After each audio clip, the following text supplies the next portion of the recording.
उनको काम दे दीजिए।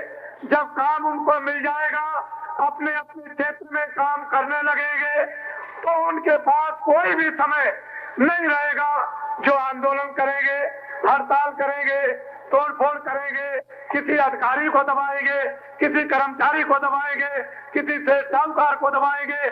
उनको काम क्यों नहीं देते हैं? उनको काम दीजिए। आपने कह दिया कि अधिकारी और कर्मचारी भ्रष्ट है। ये भ्रष्ट नहीं है, हम सिद्ध कर देंगे ये भ्रष्ट नहीं है। हमको मालूम है, हम वही आदमी हैं जब आपको 127 जब रुपया मिलता था पुलिस के सिपाहियों को, तब हमने कहा था कि तुम्हारा 500 हो जाएगा। उस समय पर 127 और 500 जमीन आसमान का अंतर है। लोग कहते थे बाबा जी तो झूठ बोलते। हमने उनसे कहा, कहे सिपाहियों, आए छोटे कर्मचारियों, अगर तुमको 5 से ऊपर मिल जाए तो मुझे भी कुछ उसमें से पैसे 2 पैसे दे देना। हमारा तुम्हारा वादा था, लेकिन तुमने नहीं दिया। हम जानते हैं कि तुम्हारा गुजारा नहीं होता था। अब हम समझ रहे हैं कि वर्तमान समय में डीजल बढ़ गया, पेट्रोल बढ़ गया, खाद बढ़ गई, मिट्टी का तेल बढ़ गया, बस का भाड़ा बढ़ गया, ट्रेन का भाड़ा बढ़ गया। क्या इसकी कोई सीमा है कि कब तक बढ़ेगा? साल में 12 बार ओपन सामने, और बीच में जो है वो बिल्कुल गुप्त है, आप बढ़ा देते हो। ये बेचारा पाएगा तनख्वाह। एक नई महंगाई बढ़ती है, डीजल के ऊपर में कितनी महंगाई बढ़ गई, कितनी चीजों पर बढ़ गई। आरा मशीन पर, चक्की मशीन पर, यातायात मशीन पर, उठने बैठने के मशीन पर, एक तरह से नहीं, जितनी तनख्वाह मिलती है सब बच गई। इनके हाथ में कुछ नहीं पड़ा। ये बेचारे बच्चों को मिट्टी खिलाएं, ये कहोगे कि नहीं ये भ्रष्ट है, ये ठीक नहीं। जो न्यायाधीश न्याय करते हैं उनका उतनी तनख्वाह में गुजारा नहीं होता। हम जानते हैं उनको 10,000 रुपए महीना वेतन मिलना चाहिए, उससे छोटे को 6,000, उससे छोटे को 4,000, और सबसे छोटा कर्मचारी इस समय पर उसको 2,000 मिलना चाहिए, तो कुछ गुजारा हो सकता है। और देश के सेठ साहूकारों और देश के साहूकारों से जुड़े हुए नौजवानों, तुम 1 करोड़ स्कूलों से निकलोगे, 1 लाख को नौकरी मिलेगी, 99 लाख बेकार। 2 अरब की आबादी और तुम्हारी बड़ी भारी संख्या, यानी 99 लाख की इतनी बड़ी शक्ति का भारत में नुकसान हो रहा हो, और सारे के सारे लोग आंदोलन तोड़-फोड़ हड़तालों में लगे हुए हो, ये सारा राष्ट्र दलदल बन करके ये डूब जाएगा, ये जलजला आ जाएगा। इस पर विचार करो। नौजवानों की शक्ति का उपयोग भारत के लोगों ने, क्रेमलिन के लोगों, तुम इस पर विचार करो। करना चाहिए विचार। ये प्रजातंत्र है, अधिकार तुमको विचार करने का दिया, ये राजतंत्र नहीं है। और तुम अपनी बुद्धि को सुनाकर रात को सो जाओ हाथ में हाथ रखे, तो फिर आप हमारा साथ दे दो, हमारी एक बात मान लो। तुमने सबकी बातों को माना, लेकिन मेरी बात को क्यों नहीं मानते हो? मैं पहले भी महात्मा नहीं था, अब भी महात्मा नहीं हूं, और मैं आगे भी नहीं रहूंगा। मुझे न राष्ट्रपति की ख्वाहिश, न मुझे प्रधानमंत्री की ख्वाहिश, न मुझको मुख्यमंत्री की ख्वाहिश, इसमें से मुझे कुछ नहीं चाहिए, इसकी कोई जरूरत नहीं। हिंदुस्तान में दो पूंजियां इस समय पर काम कर रही है, एक तो सफेद और एक काली, जिसको एक व्हाइट कहते हैं, एक ब्लैक कहते हैं। घरों घरों में छोटे बड़े काम करने वाले बेचारे व्यापारी, छोटे बड़े, इनके तलाशी होती है, सामान उठ जाता है, कितनी परेशानी उठानी पड़ती है हम जानते हैं अच्छी तरह से। अरे छोटे बड़े सेठ साहूकारों, तुम मेरी बात को क्यों नहीं मानते हो? एक दफे तुम मेरा साथ तुम दे दो, तुम्हारे घर में कोई तलाशी नहीं और ब्लैक पूंजी का एक नया पैसा भी तुमको टैक्स नहीं देना पड़ेगा। अगर तुम मेरा साथ दे दो और तुम मेरी बात को एक बार मान लो तो सारे हिंदुस्तान की पूंजी 24 घंटे में मैं वाइस करा दूंगा। क्यों नहीं मानते हो? किसानों, हम जानते हैं 37 साल से तुम रो रहे हो, बिजली का तुम्हारे ऊपर में कर्जा, नाली का तुम पर कर्जा, ट्रैक्टर का तुम पर कर्जा, खाद का तुम पर कर्जा, इनका तुम पर कर्जा, भैंसों का तुम पर कर्जा, दवाइयों का तुम पर कर्जा। 35 साल किसान बेचारा रो रो करके कभी बंद होता है, कभी घर छोड़ के चला जाता है, खेती का काम जो वक्त का होता है वो भी छूट जाता है। बड़ी परेशानी में हिंदुस्तान के किसान।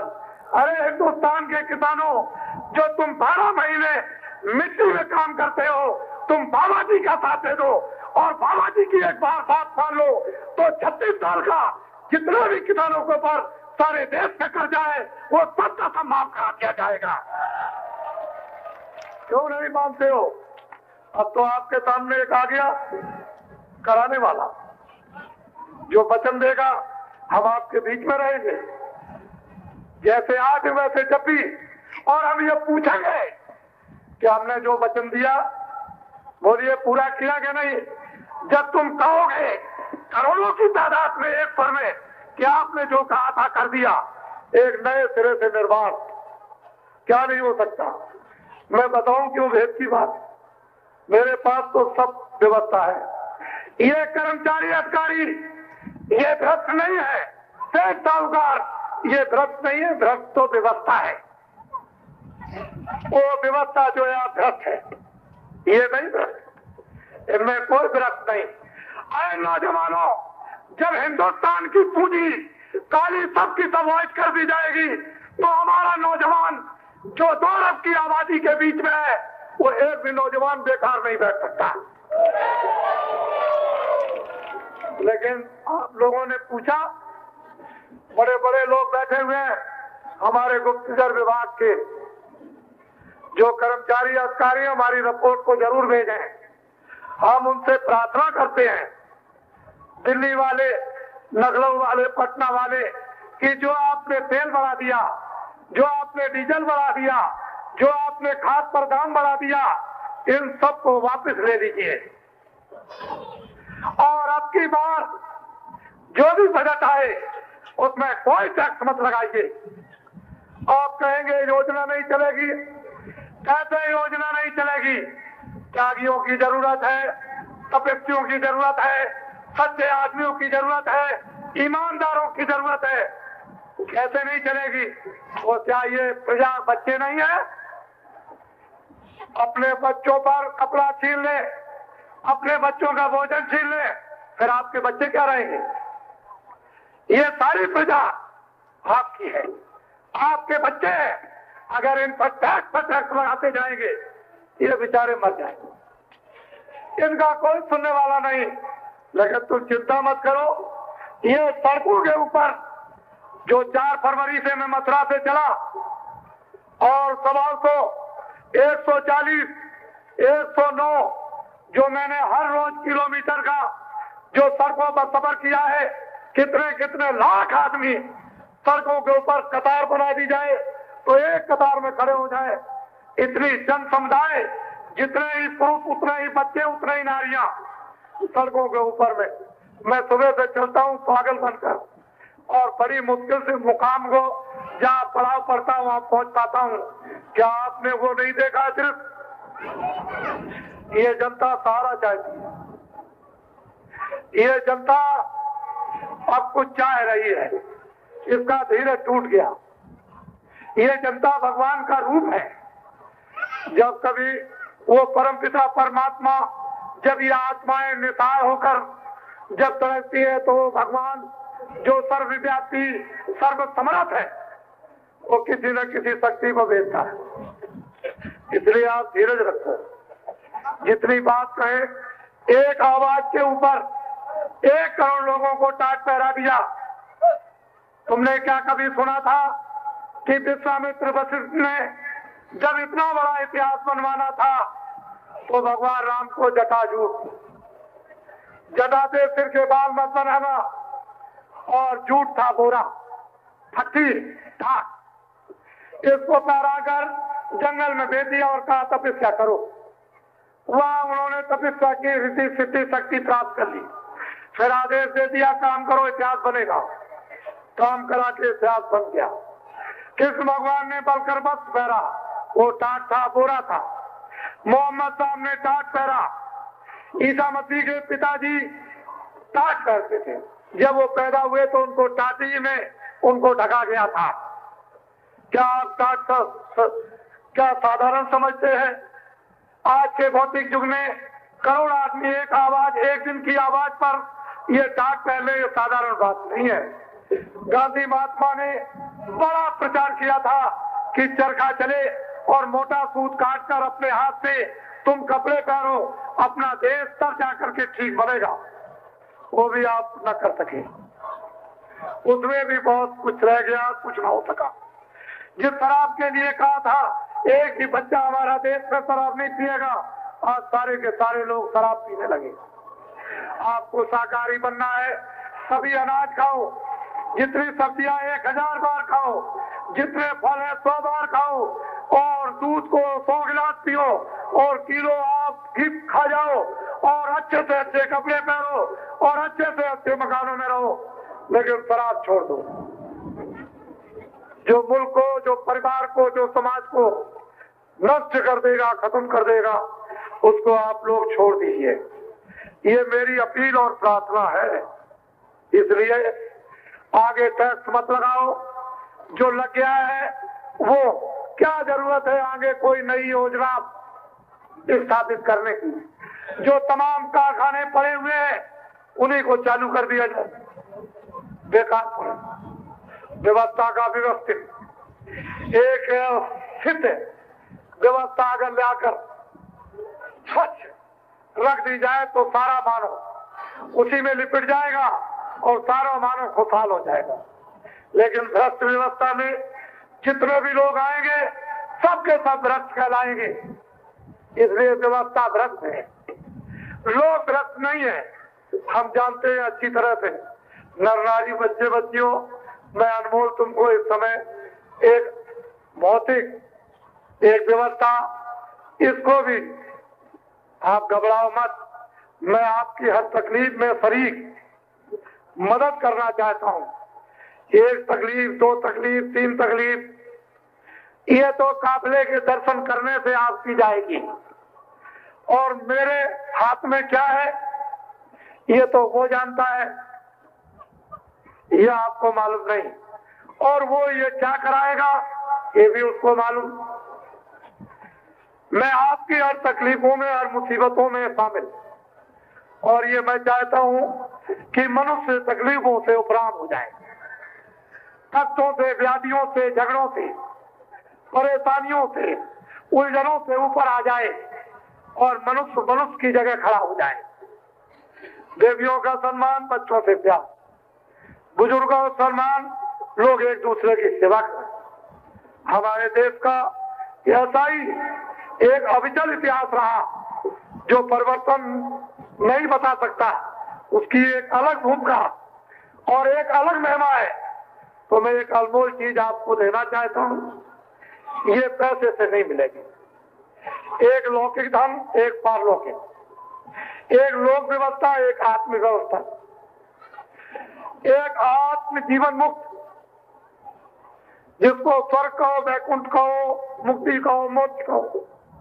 मैं दोनों तरफ आपके सहयोग में हूं और दोनों तरफ आपकी मदद करता हूं, कर सकता हूं। तो आप सब लोग आत्मा के अनमोल धन को, अनमोल खजाना जो मनुष्य के अंदर भरा हुआ, और दरवाजा आपने बंद कर लिया, तो इसमें कोई किताबों की और देवताओं महात्माओं की गलती तो है नहीं। दरवाजा आपके पास, खजाना आपके पास, आंख आपके पास, कान आपके पास, लेकिन आंख और कान आप बंद कर लो, मन को, बुद्धि को, चित्त को गंदा कर लो, फिर क्या कोई क्या करेगा? फिर तो अधिकार आपको भी हमको भी है।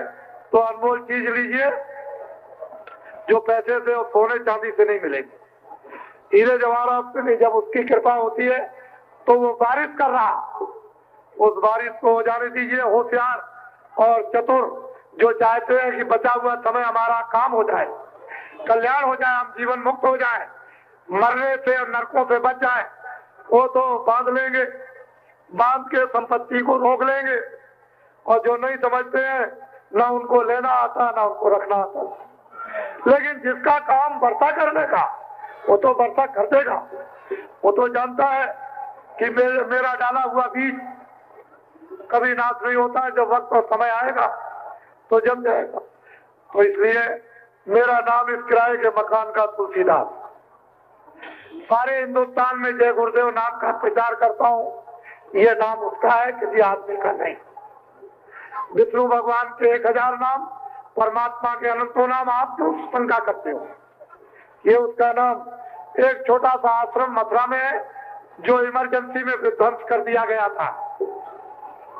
अब आप अनमोल चीज लीजिए, जो जो भगवान का नाम मैं बोलूंगा, सब लोग एक साथ एक आवाज में बोलना। ये दीक्षा है, ये मंत्र है, ये गुरु मंत्र है, ये तीनों कुछ नहीं, ये नामदान। इसके बराबर दुनिया में कोई दान नहीं। पहले वक्तों में गुरमंत्र, पहले युगों में दीक्षा, पहले युगों में लोग कहा करते थे, लेकिन कलयुग में नामदान। इसके बराबर भी, इसके एवज में क्या देना है? आपको अपनी गंदगी वो देना है। ये संकल्प करना जिससे कि ऐसी औषधि लगा दी जाए कि मन, बुद्धि, चित्त, अंतःकरण, जीवात्मा साफ हो जाए और आप स्वच्छ हो जाओ। फिर भजन करने लगो। तो दिन में काम, बच्चों की सेवा, रात को लेट कर। अगर समय तुमको 24 घंटे में न मिले तो टट्टी में बैठ कर भगवान का भजन। मनुष्य रूपी मंदिर में कोई छुआछूत नहीं। जो जो बोलूंगा भगवान का नाम, सब लोग एक साथ एक आवाज में बोलेंगे।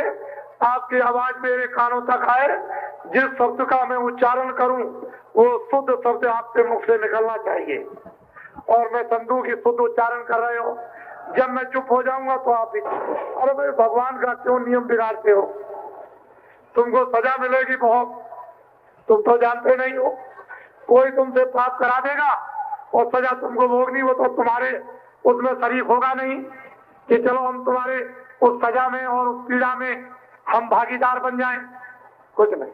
गंधारी को 101 के 56 करोड़ यशवंशियों का सर्वनाश चुटकी के बजाने पर किया था। आदमी तो पहले बहुत थे। अरे तुम भगवान का क्यों नियम बिगाड़ते हो? और तुम अधिकारी कर्मचारी परेशान कौन हो? कोई धोती उठा करके कोई प्रधानमंत्री तो देखेगा नहीं कि किसकी नस काटी, किसकी नहीं काटी। अरे दुनिया की व्यवस्था ही ऐसी है, लिखते चले जाओ वो ठीक है। क्यों देवी काम करते हो? अरे जिसने मुंह दिया वो खाने को देगा। मैं तुमको विश्वास दिलाता हूं कि अगर दुनिया भारतवर्ष की आबादी 5 अरब की हो जाए और मेरा कहना मान लो, एक भी आदमी भूखों नहीं मरेगा। तुम इतने में घबरा गए। मैं तो बराबर तुम्हारे सामने हिम्मत नहीं हारता हूं। तुम क्यों घबराते हो? इसलिए उसका एक नियम है, एक कानून है देवी, आपने छोड़ दिया। बस ये बात है।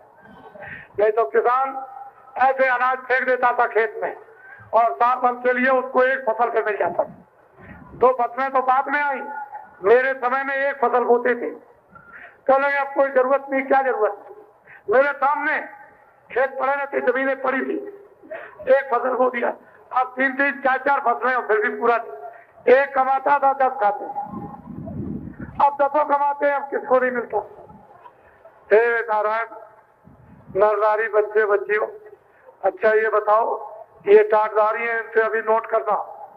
5 नाम, 5 रूप, 5 अवतार, हर एक की आवाज, भजन और ध्यान और सुमरन, ये सब सीख लेना। अभी इनको पकड़ लेना, ये सब आपको लिखाएंगे। ये बहुत से टाट पहनने वाले आपको मिलेंगे, आप पकड़ लो, ये सब कुछ लिखा डालेंगे। अब ये बताओ किसानों, मैंने तुम्हारी बुराई तो नहीं की है? बोलो। तो नौजवानों और व्यापारियों, मैंने आपकी कोई निंदा तो नहीं की? अच्छा। तो कर्मचारियों और अधिकारियों, मैंने आपकी कोई बुराई तो नहीं की है? तो ये बताइए, हमने कोई सरकार की बुराई तो नहीं की? नहीं। तो जो हकीकत है वो तो कोई ना कोई कहेगा कभी ना कभी। जो सत्य है उसे तो कहना होगा, उसमें तो कोई तर्क है नहीं। अब ये भेद की चीज है वो तो मैं जानता हूं, तो मैं तो अब ऐसे थोड़ी अपनी पिटारी खोल दूंगा, वो तो वक्त से ही अब खुल जाएगी।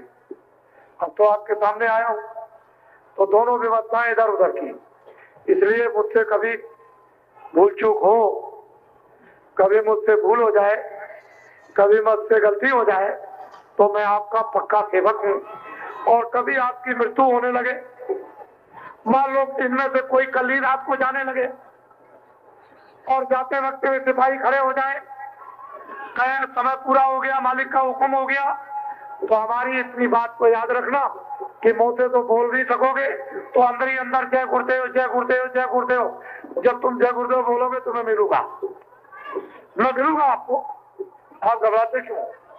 लेकिन जय गुरुदेव बोलोगे तो मैं मिलूंगा, और जय गुरुदेव नहीं बोलोगे तो नहीं मिलेंगे। मैं पक्का आपका सेवक हूं। मैं उस समय गाड़ी मुसीबत में गाड़ी